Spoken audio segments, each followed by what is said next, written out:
Now you guys may notice a little change in the quality of the lighting in these videos. Some videos may look a little lively and more, I would say, brighter, while some videos would look maybe a bit dark and a bit gloomy. But I assure you guys that that's nothing but just the cameras between sometimes on my laptop and my phone. So do expect a change. So if it's more brighter, it's probably that I'm using my phone, and if it's a bit gloomy, that means I'm probably using my computer or my laptop to do things or to record these lectures. So yeah, expect that to happen. So you'll notice that this the latest few lectures, or the few lectures lately, they've been in separate categories. Like some would have been in a new branch called Foundations. There may be some that are in Fanboy Theory. A majority of them are in Fanboy Theory actually, and this one is in Position Theory. And a small announcement for that is that we are revisiting our theories back, and we are reviewing them and then expounding on them now that we have more topics that we have mastered, or rather studied. So let me just lower the camera down so my face is not fully seen. And we will recall a fact, or at least something that I'm going to prove to you guys today, before we carry on with tensor products and tensor sums. We're going to actually, that's exactly what we're talking about today. Position. So, if I remember correctly, we're working with O cross P, and it's topology.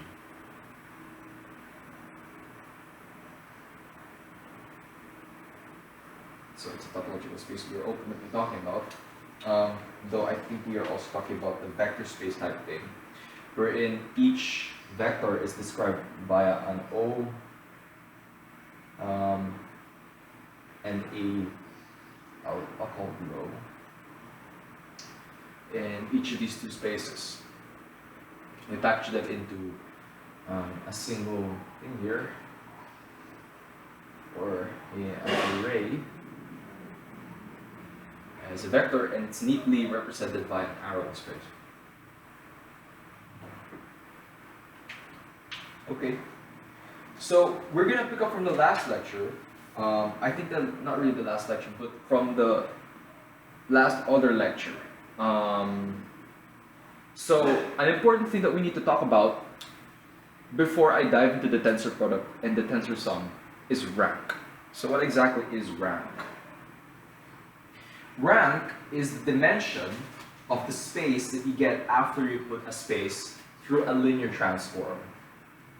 So exactly, the rank is the dimension of it, basically. It's not precisely the dimension of the transform itself, but if we were to put a space into it, so to speak, or if we put a bunch of positions inside it, then, or position states into that matrix, we put it into that machine, and then we let it do its work. The resulting dimension of the space that we get after the transform is the rank. So rank. And this is mostly said to be the rank of a matrix. So you can compute the rank of a matrix. So I mean, it's mostly computed from the matrix. So if I remember correctly, the proper procedure for finding the rank, or at least confirming the rank of a matrix, is to first make it into, or put it into reduced, or make it row reduced, or if I also remember correctly, I think it's row echelon form.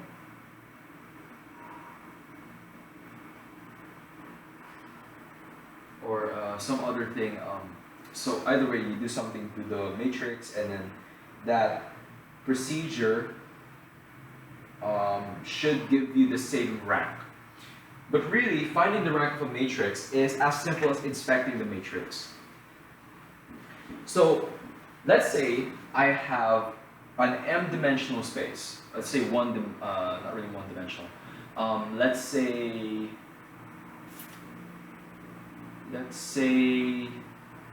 a three-dimensional space. So we primarily have three basis vectors for the system. We have the top state, which is for the x value, supposedly, bottom state, which is for the y value, and then we have a new state, I'll call it m, masculine state. That's for z. So we have a three-dimensional vector space, and suppose that the basis primarily is 1, 0, 0, 0, 1, 0, and 0, 0, 1. So our identity matrix is obviously 1, 0, 0, 0, 1, 0, 0, 0, 1. So it just one's off the diagonal, and it's a 3 by 3 matrix. Makes sense. So if I say have a two-dimensional or flat sheet of paper being my space, making into this would have or entail putting or running through all the vectors in that two-dimensional space and make them run through here. And we're essentially endowing additional structure to those things by adding a new coordinate to describe them by. Though if they're intrinsically two-dimensional vectors, which way they will be, they have no sense of height just yet, although we specify what exactly happens to them once we put them to the matrix. Okay, so right now, the rank of this matrix is 2. Very conventional matrix, it's a 3 by 3 matrix. But what if I reduce a row here and just say it's just top and bottom state here? So what if I have a 3 by 2 matrix? Of course we need, if I stated in the previous lectures that it's a 2 by 3, that's wrong because we count by rows first and then columns. So I have a 3 by 2 matrix. So what does that tell us? Well, it does tell us that the rank is still 3, even though it's not inherently 3, but inherently a symmetrical 3 by 3 matrix. And yeah, although I cannot quite find the determinant of this matrix because it's not square, I can still find out its rank. In fact, the rank of this is 3 because that's the dimensions of our output space. Even if I have a one-dimensional space or a two-dimensional space, in a one-dimensional space I just have a line. When I run it through this over here, we would still get 3 dimensions. So if I just had this as my basis vector, which can be envisioned like so it could be O or P, any. And then this is our origin, 0. Which is androgyny or androgyny, because this is appearance after all. This is bisexual or none, or asexual. Okay, so this is what. Excuse you. Suppose that this is 1, and that would be our top state. Precisely. That's precisely T with the T. For that T state. So if I grab over here and then run it through the matrix, I would get an intrinsically 3-dimensional object, even though we only have 2 basis vectors stated here. So we only have T and B, but we send them to 3-dimensional coordinates here, so ultimately the space is 3-dimensional.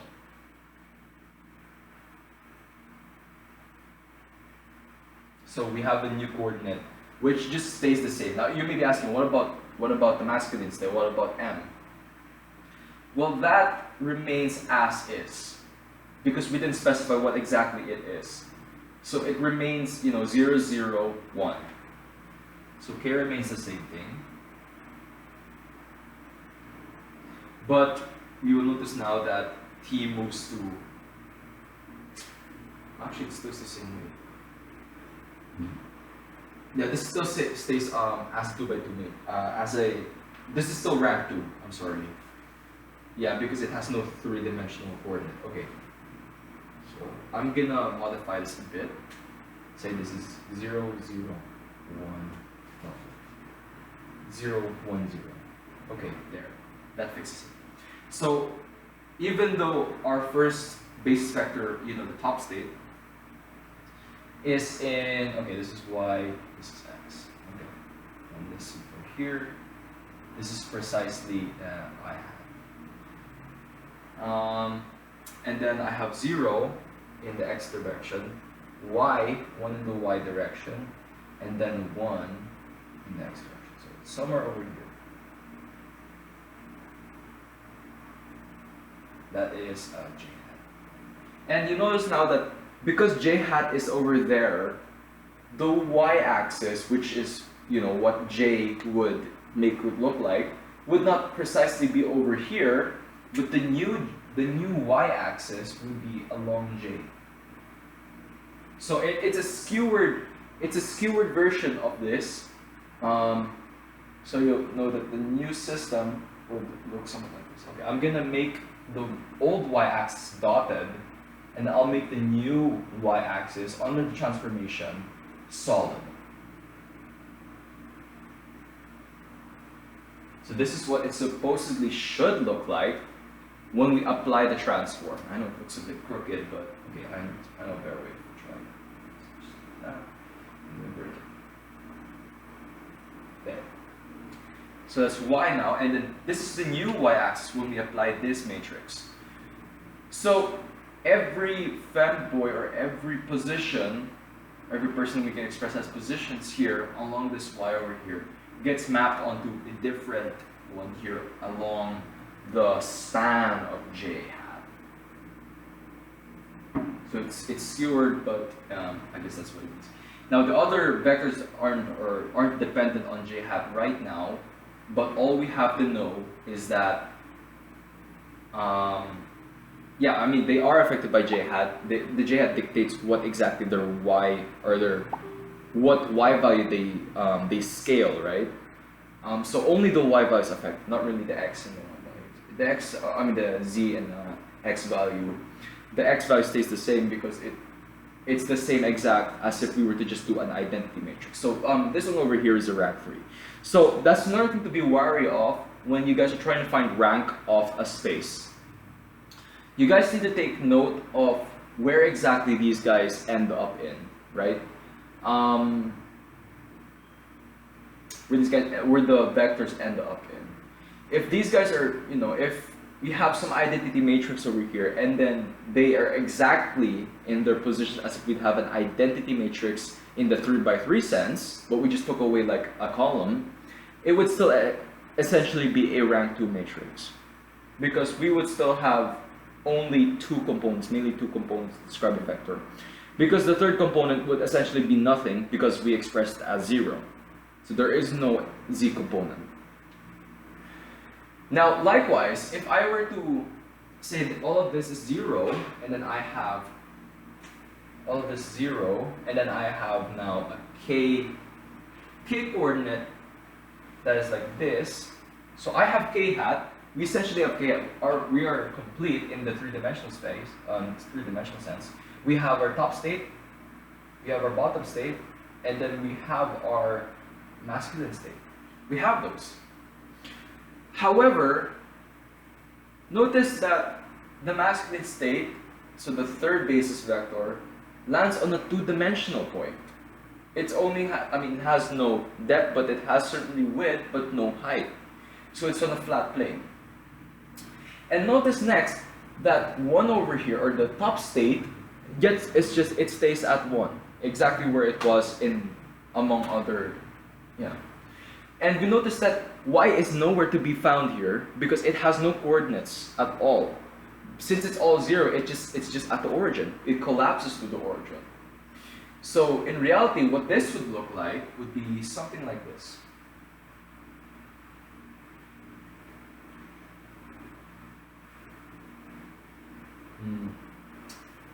This would be the z-axis now. And this is x. And this over here is m. And this over here So there, this is what happens to it. Y would precisely just be here, but the y-axis would all collapse onto a point. So the bottom state is nowhere to be found, nowhere to be seen. So that's rank. You guys need to be wary about it. Now what about a 2 by 3 matrix now? What if I have a 2 by 3 matrix? What if I have a 2 by 3 matrix? So I have a 1 0 0 0 0 1. Well, what about this kind of matrix? It doesn't matter. Even if we have seemingly 3 coordinates here, or 3 basis vectors, or 3 coordinates for where 3 potential basis vectors can land, we will notice that they inherently or intrinsically land on 2-dimensional points. Okay? So the arrowhead of each of these vectors land on a 2-dimensional plane. Because you'll notice that the first basis vector, the top state, lands at 1 0.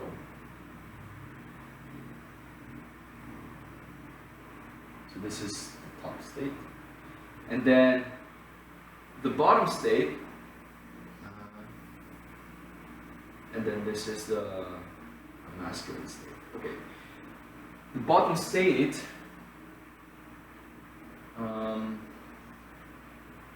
the bottom state is over here, 0 1, and also the male state. I'll say the male state now is -1 so that we're able to distinguish them. Okay, so you'll notice now that the span of the masculine one is the same as the bottom state, and you notice it all lands on 2-dimensional points because 0 and then -1 in the y direction and then 0 1 in the y direction. We only mainly have 2 components to describe them. So even though it may look like a rank 3 matrix because we have 3 basis vectors, you will need to take note about the components that we describe them with. Okay? And this would be actually equivalent, or the rank of this matrix would be equivalent. Let's say this is A, and then I have another matrix B that's 3 by 3, but I have exactly the same stuff except the last row is 0. The rank of A is equal to the rank of B. Okay? And one reason why we row reduce it, or we put it into row echelon form, is because we make sure that every single row here, or every single column, has at least one number that is non-zero, so that we can maintain the rank. So we're essentially doing some transformation in the matrix, right? We're mapping a matrix to some other matrix, under some continuous transformation, I believe, which is the row reducing that we're doing, and we're showing that the rank still stays the same under that. Of course, if we were to add the matrix to another matrix of a different rank, it would change the rank, obviously. Like say add B to another 3 by 3 matrix such that, let's say the first, the top state is described by 1 0 1. Our rank quickly changes because we immediately have a basis vector that lands on a 3-dimensional point.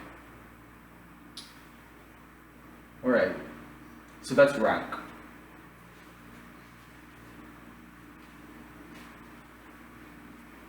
Now let's make a formal correspondence. Let's make a small detour into Fanboy Theory. So these theories, it's not only the position theory supports Fanboy Theory, but the likewise also applies. Because in order to show that we're going to need some application of Fanboy spaces in order to talk about this, especially O cross P. Because it's they're somewhat related in a way wherein femboys can be expressed as 2 coordinates from O cross P. Yeah, I mean, it's one interpretation, at least. Okay.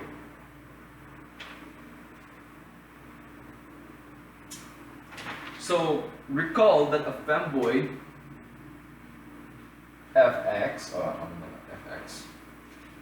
f can be described as a linear combination of the top and bottom scale.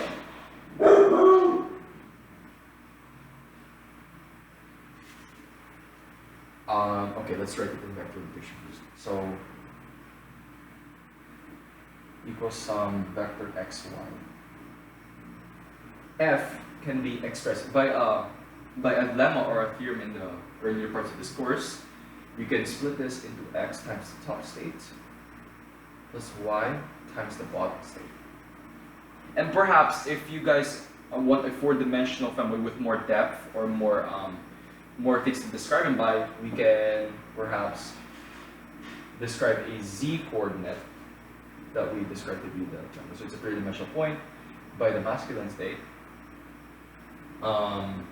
plus some q coordinate. So it's a four-dimensional one times the feminine state. Okay. So yeah, we can do that, and we can do it for infinitely amount of axes to describe it. Now we don't have to intrinsically think of a point in space, but we can think of this as a bunch of sliders. We can think of it as a bunch of sliders, and then a point on that slider, which is precisely the scale basis vector. Okay. So here, instead of thinking as a four-dimensional space-time, so 1, 2, and then 3 axes, and then some fourth axis in the fourth dimension. Instead of thinking it that way, we can think of it like this: as some bunch of sliders, 0 and 0 and then 0, and then I have some x. Let's say that x is over here, x times t, because this basis vector over here is t, and then this basis vector over here is b, this basis vector over here is m, and then this basis vector is f.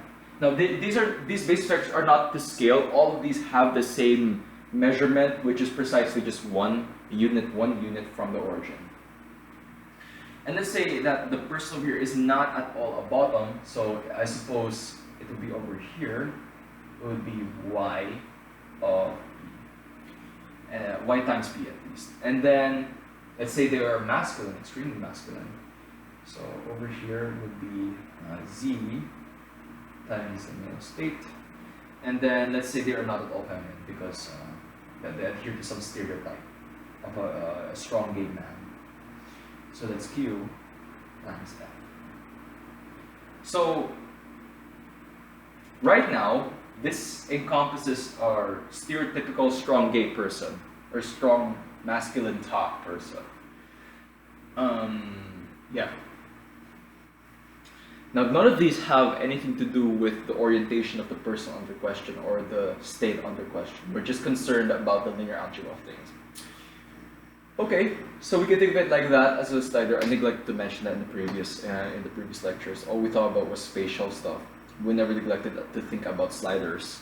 Much like how for a three-dimensional sphere, instead of thinking of a hypersphere or some hyper shape, or a hyperspace that all four dimensions can exist in, or all four, four numbers can exist in, instead we think of sliders. We think of as x, y, z, and then the radius r.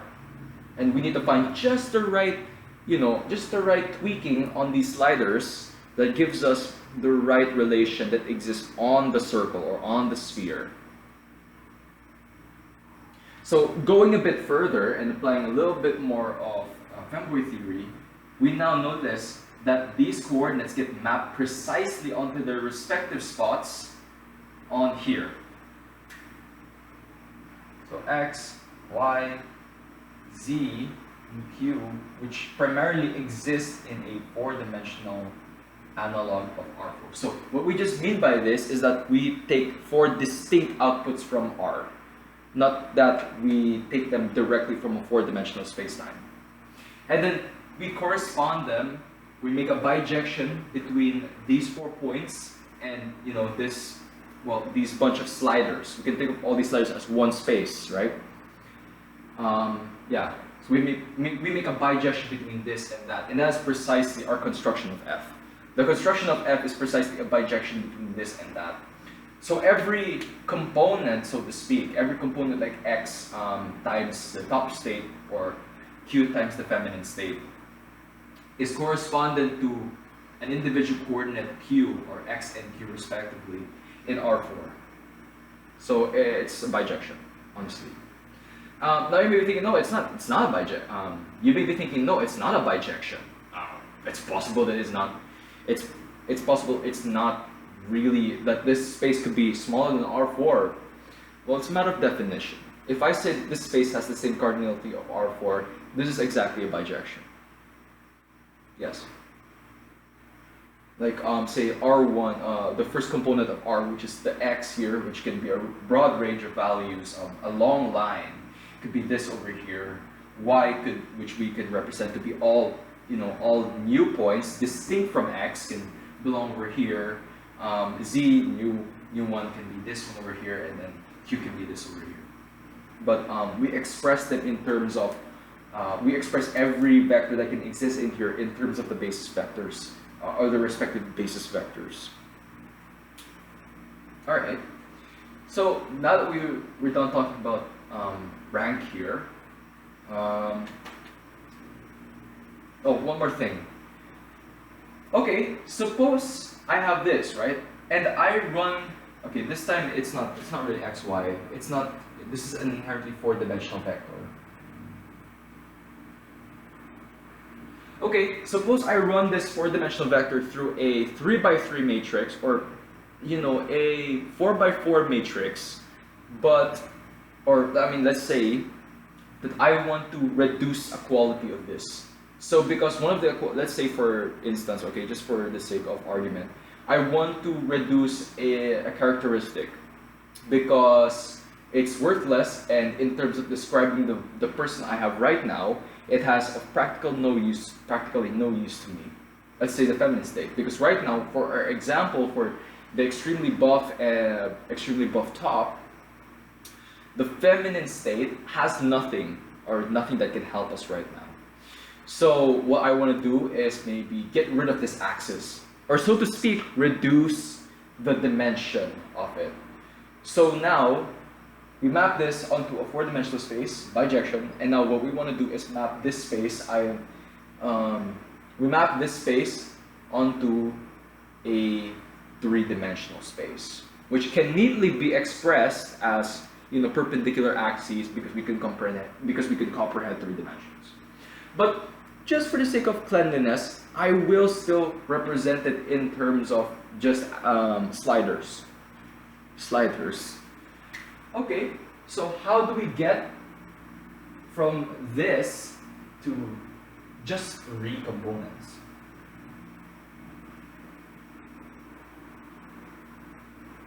Again, not to scale, and then bottom state, top state. Now, how do I get from here to here? And of course, this x stays the same way. What I just want to do is reduce a dimension because it's of practically no use to me.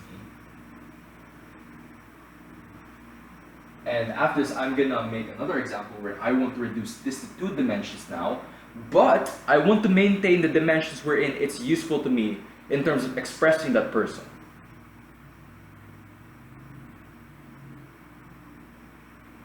Extremely manly. Z. Okay, so how do I achieve this? Well, what we just do is construct a matrix of rank 3. The thing is, you cannot multiply a matrix with a vector that doesn't have the same dimension. So I cannot multiply this matrix by a 3x3, I cannot multiply this 4-dimensional vector with a 3x3 matrix, because what the hell are we going to multiply Q with, right? So another thing in linear algebra you guys need to take note of is that when we're trying to do operations between two objects that we can apply linear algebra on, they have to be the same dimension, okay? So the rank of a matrix must equal, or rather not really the rank, but the dimension of the matrix, you know, how many rows it has, or how many columns it has, needs to correspond how many vectors there are here, or how many components we describe this vector with. Okay, so the matrix has to be inherently four-dimensional. So what do we do to get rid of the Q value over here, or the Q component? We just set the last row to 0. So there's our application. So if we let these guys just be units, right? Unit measurement. This would just be 0, 1, 0, 0, 0, 0, 1, 0, 0, 0, 0, 1, 0, 0, 0, 0, 0. 4 by 4 matrix, compatible with this vector. And the last component is taken away. So yeah, last component is taken away. So we have essentially done away with Q. Now, what if I want to reduce it further, but I don't want to get rid of this one, you know, I don't want to sequentially get rid of this one. I just want to get rid of this bottom state. I want to get rid of this bottom axis because it's of practically no use for me in terms of describing our very masculine stereotype top over here. So what do we do now to multiply this still four-dimensional vector right now by, you know, to make it inherently two-dimensional, but specifically two-dimensional in the case where I can still describe it via this, but it's still two-dimensional, right? Neatly expressed as a plane, but ultimately only two dimensions, or two components to describe the vector. And I want to specifically target the y-axis here and the q-axis. We'll just set the second row to 0, all 0.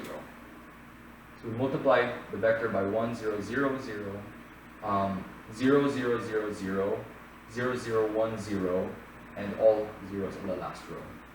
So that's how, you know, I specifically target these things, by setting the respective rows of their components to 0. Okay, so now let's talk about the tensor product. So what exactly, tensor sum first, tensor sum. What exactly is a tensor sum? So let's demystify what a tensor sum is. So there's a very simple way of describing a tensor sum. Yeah. And a tensor sum between two vectors is just basically increasing the dimension by combining the components together. So what we want to do is, given one vector over here, one state, f1, and then another state, f2. Let's say these are inherently one-dimensional points here, so they both only exist on an axis. The tensor sum between them, which is denoted by the circle and then plus operation here, would yield a dimension in a separately new or a different new dimension. So what the tensor sum and the tensor product answers, or the question that, you know, the existence of the tensor sum and the tensor product answers is, given two vector spaces, how do I construct a new vector space that's completely novel and not, you know, composed of just scaling every vector or applying a matrix on that vector of higher rank, right? How do I, in a way, compatibly combine two vectors, or use the notion of sort of combination, I suppose, to construct a new vector space out of two existing vector spaces that I have already constructed? And that is answered by this. So, formally speaking, a tensor sum is a bilinear map that takes two spaces, V and W, and maps them onto the space V, O plus V, O plus W. And what it does to the vectors is that if I have a vector V of component, you know, X, XV, YV, let's say it's two-dimensional. Let's say V is of dimension 2 and W is of dimension 2. And then I have another vector W, which is expressed as X, W, and then Y, W.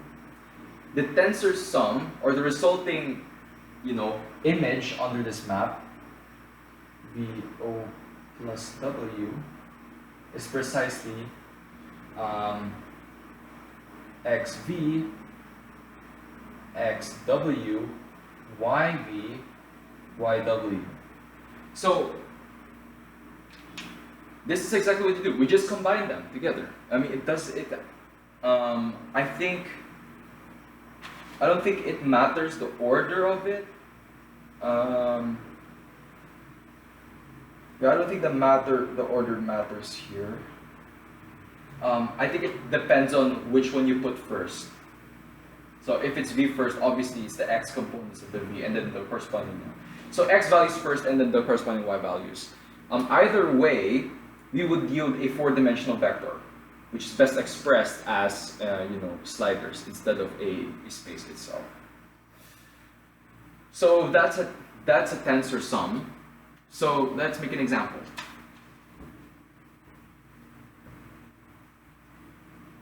So let's say I have O cross P, or I have O and P separately.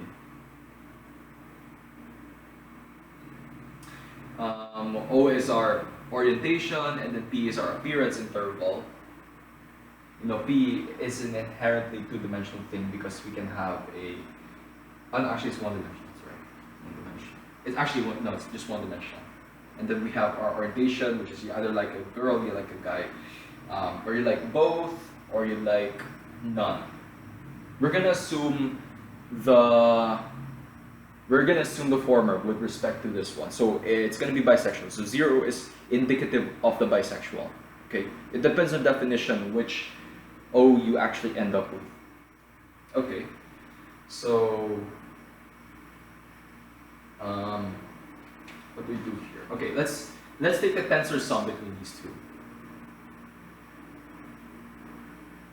Let's map O cross P.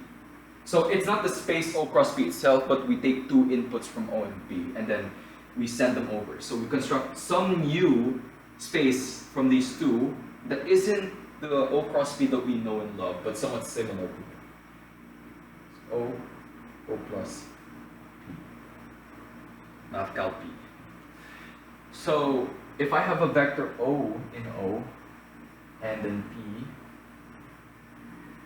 or rho, I'm going to use rho. You can denote the vector as rho. And then take their tensor sum, we would get some new vector O plus rho. Which, because these two vectors are only one-dimensional, wherein they're only described by a magnitude, wherein the sign would tell us where it's pointing, of course. This time, we have a two-dimensional vector. So it's described via a length and a width. So we have the magnitude of O and the magnitude of rho. That's our new vector. And this for all O and rho. Okay. So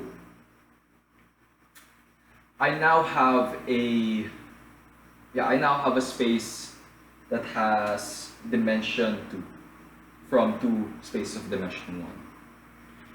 So I suppose now that we are able to describe each vector as a linear combination of I suppose the neutral, it depends how you would define the basis vectors with respect to the orientation, the sexual orientation component, because I would be labeled as misogynistic if I tried to make it just male. So it's really up to you guys for how you would define the basis vector to be. Define it male, define it female. Don't bark over it. It doesn't matter. Either way, you have a basis vector that you can describe to be any vector to be a scaling of. Okay, so yeah, very simple notion. We just endow it with some more structure by basically putting the components together into one single array. So to generalize it, we say that for any space A and any space B of dimension n and m, so to generalize,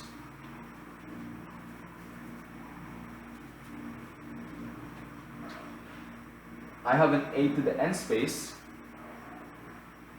and I have the same space, let's say just for the sake of simplicity, and I have the same space of different dimension. Their tensor, the direct product, not tensor, not tensor sum, but rather direct sum would be a dimension of the same space, but of dimension n plus m. Okay.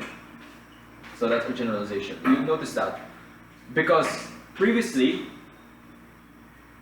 the direct sum of O and P, both of which are inherently, one-dimensional spaces, is precisely, O P, which is a two-dimensional space.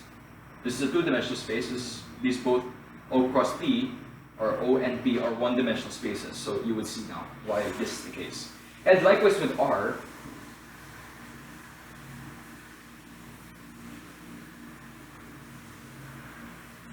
The tensor sum, the direct sum would map R onto, well, R,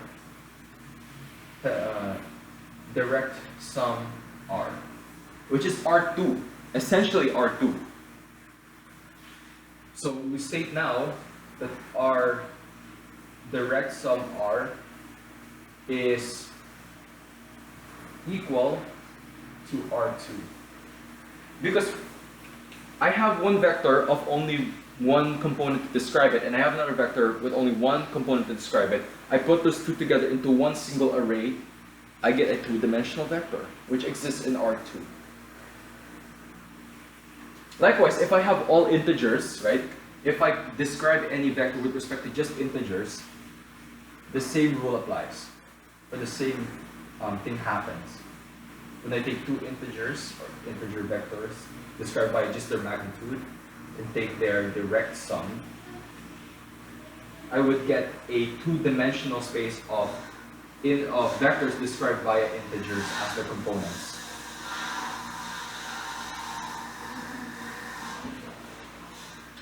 And so Z, direct sum, Z is essentially equal to Z2. Likewise with the rationals, and then so on and so forth.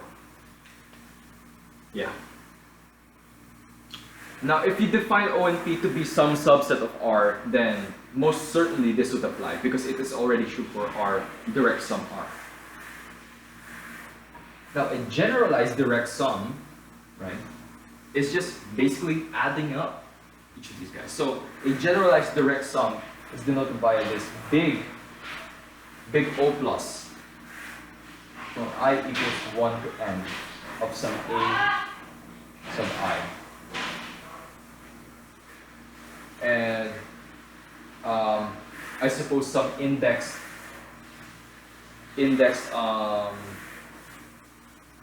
So J is indexed by some set big J.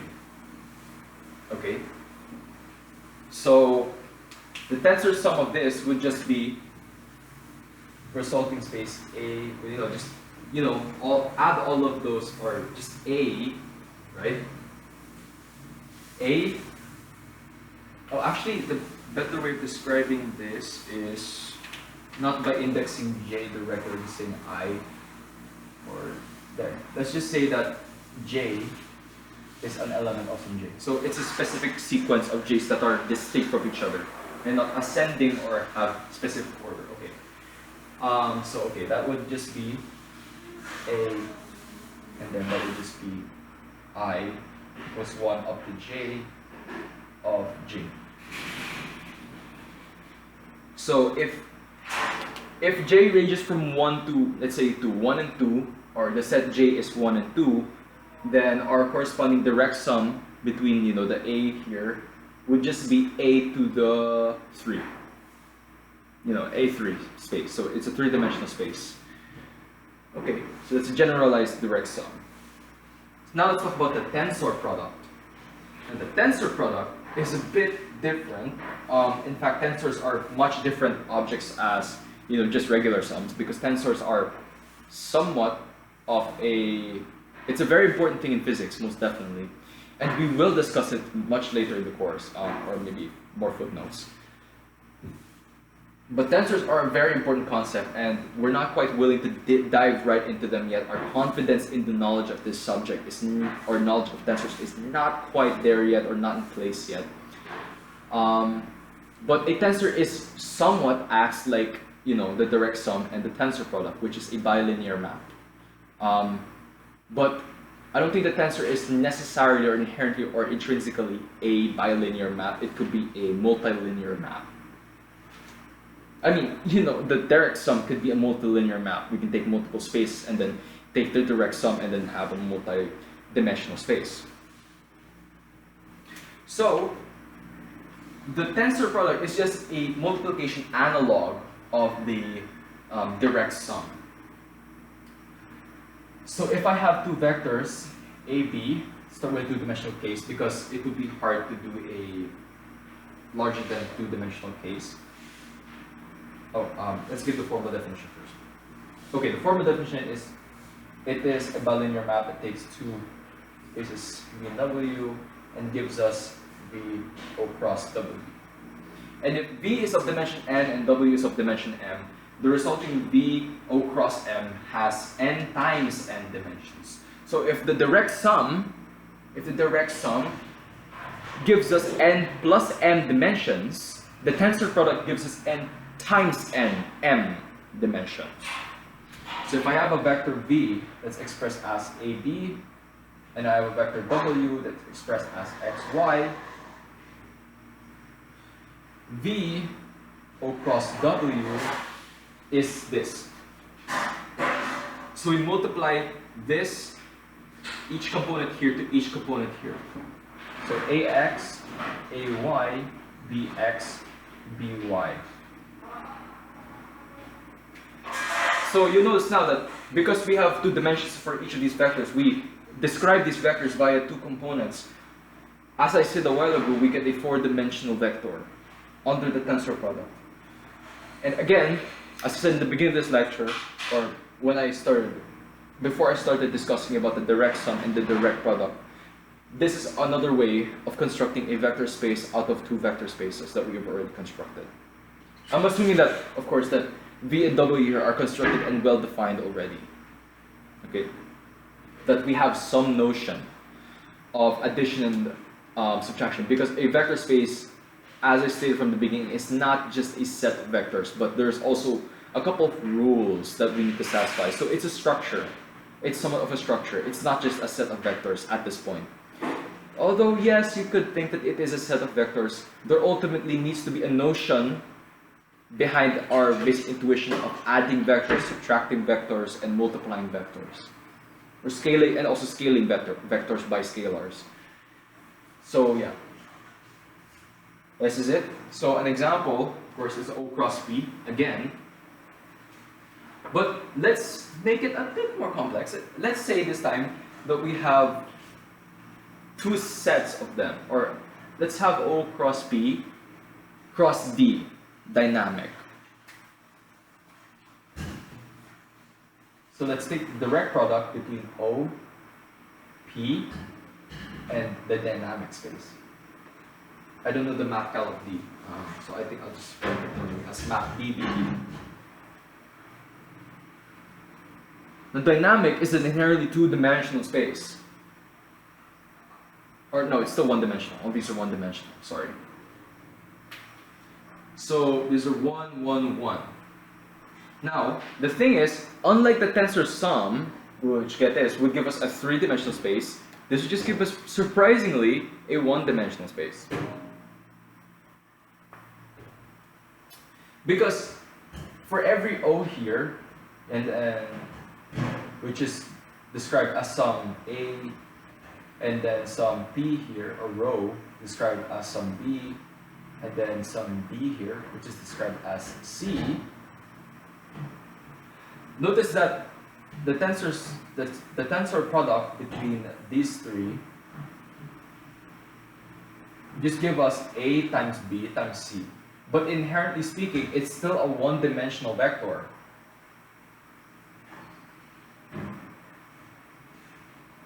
It's still one-dimensional vector. There is no second component to this.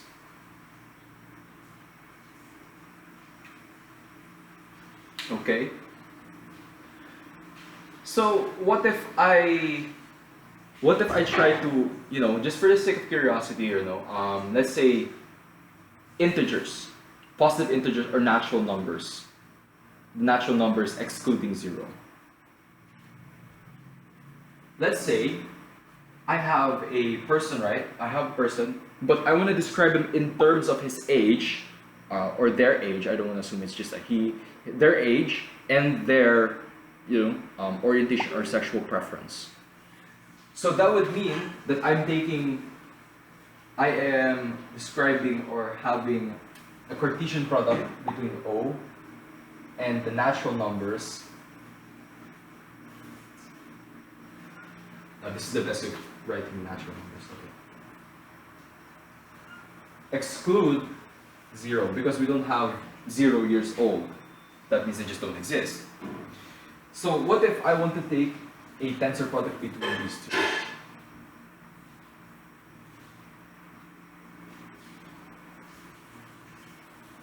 Wait a minute. This will still give us a, if n here is just a one-dimensional thing, it would just give us a one-dimensional space. Okay. Instead of that, let's say O cross P, so just it's the space itself, and then tensor product this one here. Okay, there, that makes more sense. There.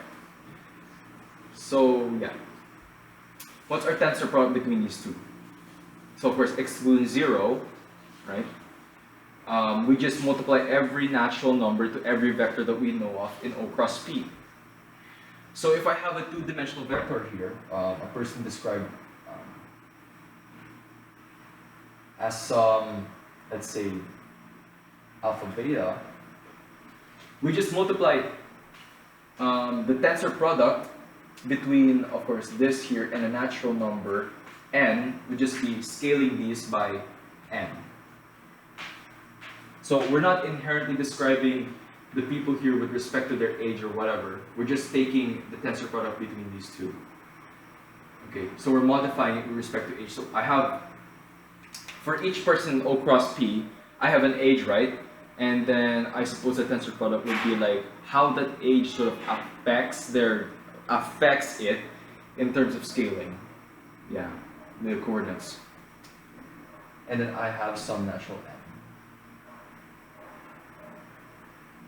So the tensor product between P and n would give us alpha n times beta n, which is still a two-dimensional thing, and that rings true with what I said a while ago, that much like the direct sum, this would give us a two-dimensional space, still a two-dimensional space, only comprised of two-dimensional vectors. Okay. So, okay, now, what if I want to describe them with respect to also the age? Okay, so I also want to see how their age affects it alongside their age, I suppose. So this time, I'm going to take the cross product, I mean the Cartesian product between n without the point O, or the element O, cross the real numbers, but only the plus real numbers. Oh no, sorry. It's supposed to be that. So this is a two-dimensional space now, where I have some n, and then I have some real number r. And then over here, we have an O, and then we have a P.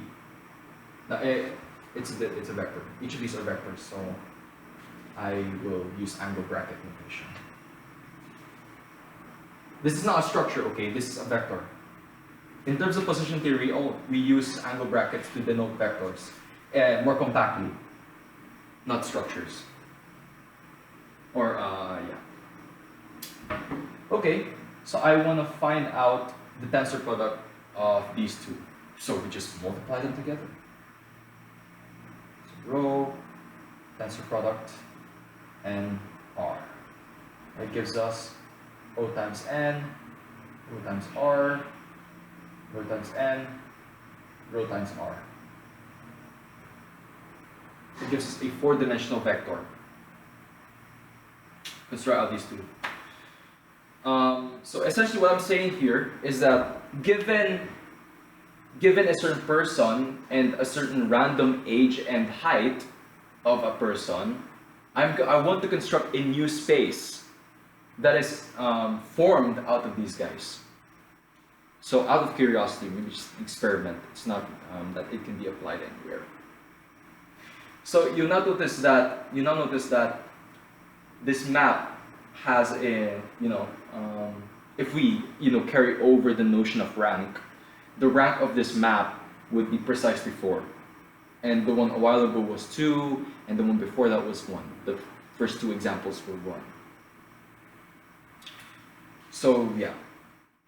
Again, we can express this in terms of, I'll do it now. 2, 3, 4. And then this is all at 0. And then this is sum n O times n. Or our basis vectors. Let's draw our basis vectors first. So top and bottom state, or top and masculine state.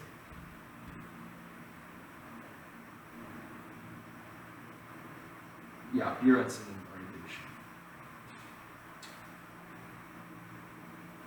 No, okay, it depends on how you define OMP again, because our definitions of OMP are sort of ambiguous throughout the course. Let's say that this is the orientation and this is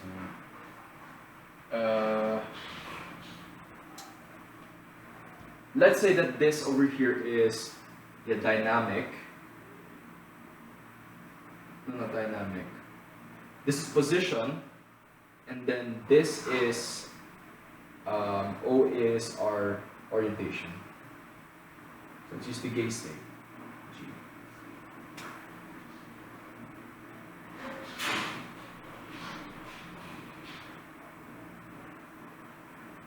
G, the gauge state, and B are the top state. Now I'm not going to use bottom just yet, okay? Though we can probably define it as the multiplicative inverse of this over here, or the additive inverse. That's not what we want to focus on right now. And then, of course, our NH, we have 1, and for our base vector is still 1. Okay, our unit vector. And so let's just make it random. This is this is O cross N, and then let's say this is O cross R, and then this is, let's say that it's negative rho times N, and then this is rho times R. So this is an example of what this vector would look like, I suppose. So we have the points O, rho, and an R mapped onto this entire space of stuff under tensor product map, or rather the vector. No, it's really points, distinct points, and all this exists in I suppose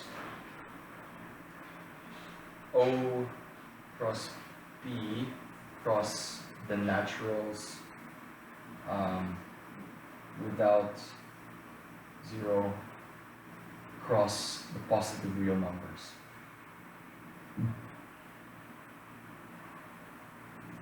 I suppose the order matters because if I take the Cartesian product of O with P, the row would come first. So yeah, there. It's a generalization, rough generalization. Yeah. Now another example, let's use another vector space that isn't precisely O cross P, but is kind of well developed. And that space is F. This space over here, which is used extensively in the latter parts of Fanboy Theory. So I have a femboy from F, which I thought was a point. And I have another point, or if I have another F here of differing dimension, or 1, their tensor sum would be just precisely F. No, F2. Sorry. That would be F2. Because, add the dimensions. And because we're sticking the two coordinates together into one array, but not in the same row, we would get a inherently two-dimensional femboy or femboy described in terms of two coordinates. Now F, tensor product F, one dimension would just stay the same. Because of course we are multiplying them, and then so because we're multiplying them, the two components together, it's in the same row, and so the dimension really doesn't change. Now if I have an F of dimension m, then I have another F of dimension m, so we essentially now have n components of describing our first femboy and then m components of describing our second femboy. We would get f to the n plus m. And for the analog of tensor product, m will give us mathcal f n times n.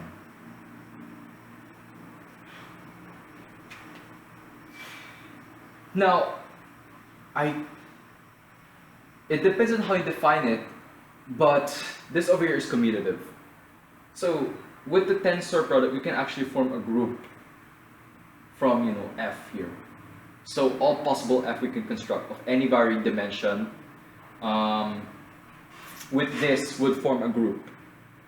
Now, though that would require us to construct a notion of negative dimensions for this, which feels weird, but I suppose would be like all negative and this one would be all positive, or all to the -1, or all rational versions of it. And then when we multiply them together, they cancel to a neutral element in that entire set.